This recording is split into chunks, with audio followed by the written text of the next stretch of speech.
benefits of each kind of stage, because some of you asked about recorded versus live. You know that a lot of the stuff I do is live. Like the grand majority. I do very, very, very little recording. It's just that one podcast, 2 podcasts. And I do it as, I just don't broadcast that particular thing live. We just talk and then we get it done and it's over. Most of the stuff I do is live. Why? Because there is no editing of live, right? When you go live, there's no editing, 0. And nobody says, oh, I had lettuce in my teeth, I got to start over. Can we re-record next week? Right? No, it just, whatever happened, happened. Huge advantages to live. Also with live, if you have an audience, you can have them interact. All right. You can have them put stuff in the chat. When we do Speakers Playhouse, we're live, man.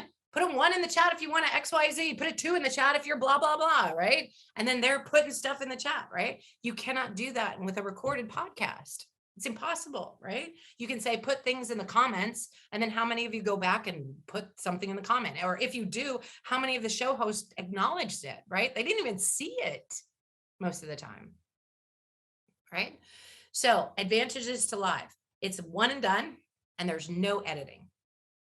You can also interact with your audience, and it's highly engaging for them, because you can see them, especially if you can see them, or you can see them in the chat in some way, right? So if Joya's like, yes, that's totally fantastic, I know that she's giving me feedback, and you're getting feedback on your show. So live is fantastic, and I love it. Here's the thing that's great about summits. It's in the now. It's happening right now in the now, right? So if I invite you to a summit and you're like, yes, everybody on here is going to be able to get my freebie. And then if you get my freebie, you'll get invited to my upcoming event, which is happening next week, right? Great. That's in the now, happening right now.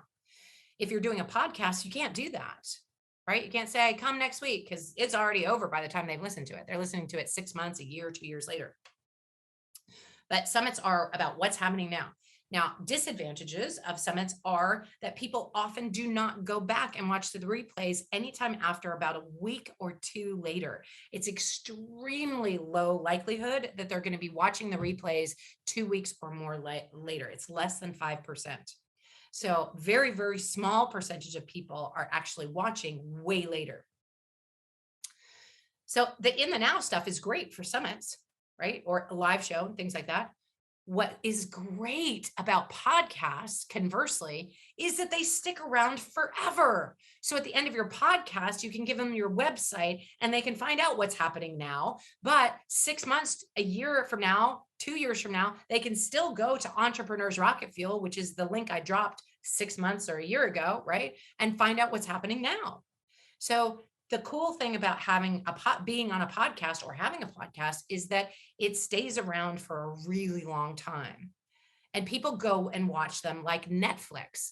You guys know, like the Netflix where you're like, I got episode 1, episode 2, episode 3, episode 4, same thing, right? Podcasts are the podcast for the original Netflix, where you can watch a bunch of episodes in a row of the same thing.